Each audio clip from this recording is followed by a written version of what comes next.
Bonjour et bienvenue à toi dans cette nouvelle vidéo. C'est un plaisir de te retrouver aujourd'hui et aujourd'hui on va voir 5 leçons inspirantes de Simon Sinek. Dans cette vidéo tu vas découvrir 3 choses brièvement: qui je suis, qui est Simon Sinek et enfin ces 5 leçons inspirantes que l'on peut tirer d'un certain nombre de vidéos que j'ai pu regarder à son sujet. Reste très attentif jusqu'à la fin de cette vidéo puisque j'aurai un petit cadeau à t'offrir dès la fin de cette vidéo. Alors qui je suis? Je m'appelle Ogier Dolé, je suis un ancien frustré de la vie, de ne pas pouvoir découvrir ma motivation, d'être toujours motivé, de trouver toujours des façons de pouvoir avancer dans ma vie. Et me suis mis en fait à étudier le succès, à observer les personnes qui étaient autour de moi, à observer sur internet les personnes qui réussissaient dans les business, dans toutes les choses qu'ils aimaient dans leur vie. Et j'en ai tiré différentes leçons et je partage régulièrement des vidéos pour continuer à m'inspirer au quotidien et aussi éventuellement te proposer de t'inspirer et de trouver les choses qui vont débloquer les situations dans lesquelles tu es aujourd'hui et dans lesquelles tu n'arrives pas à te débloquer.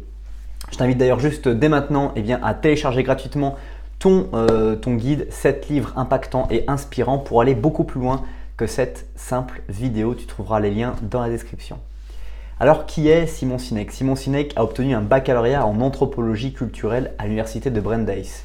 Il a fréquenté l'université de la ville de Londres avec l'intention de devenir avocat, mais il a quitté l'école de droit pour faire de la publicité. Donc déjà, on voit en fait que Simon Sinek, c'est une personne qui sait s'écouter, qui sait trouver, à un moment donné, comprendre que peut-être qu'un choix qui a été fait dans le passé n'était pas réellement adapté à ce que l'on veut vraiment, à son pourquoi personnel. Et donc parfois, il faut savoir faire machine arrière, modifier, ne pas rester empêtré dans une situation qui ne nous stimule pas, qui ne nous motive pas. Il a déménagé à New York et a rejoint Euro RSCG, une agence de publicité où il a travaillé pour le compte de MCI. En 2002, il a créé sa propre société, Sinek Partner. En octobre 2009, il a publié son livre « Commencer par pourquoi », comment les grands leaders inspirent chacun à agir. On a déjà vu la chronique de ce livre dans la chaîne YouTube. Donc si tu veux aller voir les 7 clés de livre, tu trouveras ce livre directement à l'intérieur.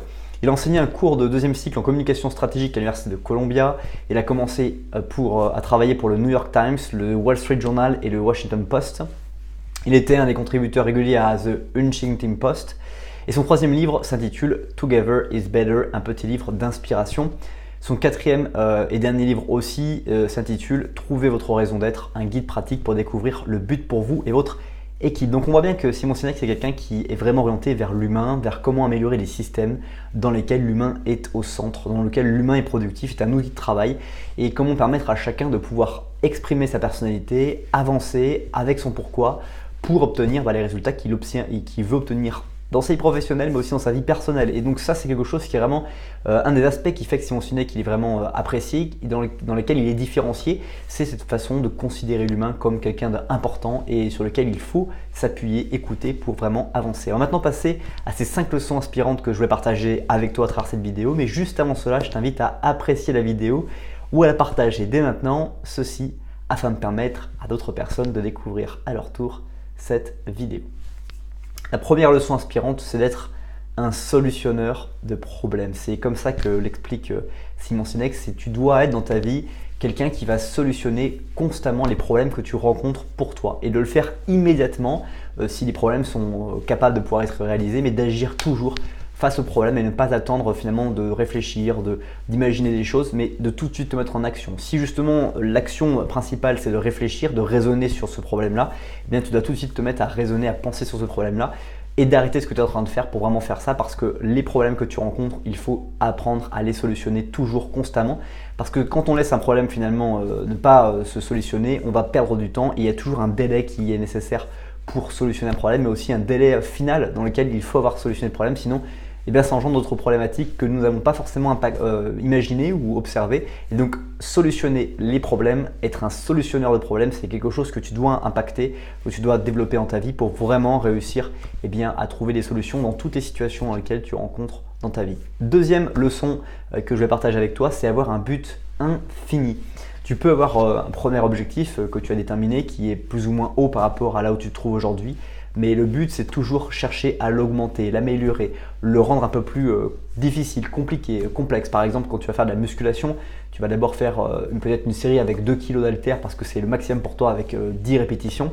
Et tu vas chercher à mettre 4, à mettre 6, à mettre 10 toujours en faisant 10 répétitions parce que c'est comme ça que tu vas essayer de progresser et tu vas avoir un but infini qui est de continuer à progresser et à avancer dans cet objectif-là avec justement cette augmentation de poids, cette augmentation de difficulté.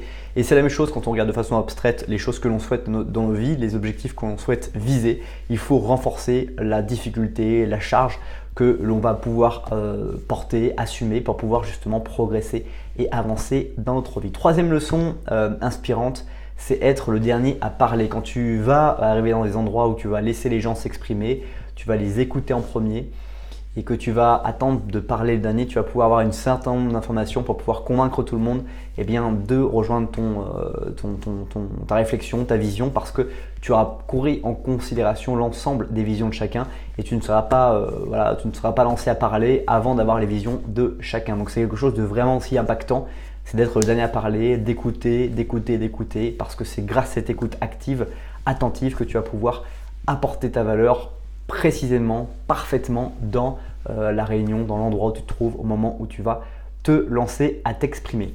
Quatrième leçon inspirante, c'est de connaître sa destination. Quel est l'endroit où tu veux aller? Quelles sont les choses que tu as envie de faire? Quelle est vraiment cette destination? Est-ce que tu souhaites être toujours dans le même travail que tu as aujourd'hui dans 10, 20, 30, 40 ans?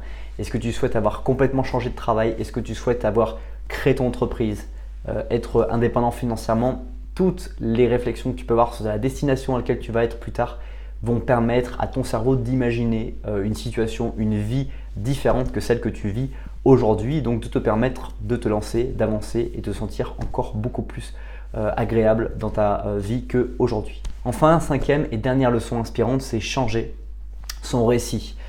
Son récit, en fait, c'est son attitude mentale intérieure. Son attitude mentale, souvent, on voit que 97% des gens ont une attitude mentale négative à l'issue de plein de choses. Ils vont maudire les collègues de leur travail parce qu'ils vont boire le café seuls ou machin, etc. Ils vont toujours trouver des choses pour être négatifs. Alors que quand tu vas développer une attitude mentale positive, tu vas réussir à développer une capacité à pouvoir être dynamique, à continuer à avancer, à voir ce que tu peux améliorer. Évidemment, il faut la frustration. Évidemment, il faut que des choses ne fonctionnent pas comme tu l'aurais imaginé et donc de devenir ce solutionnaire de problème qu'on a vu au début de cette vidéo.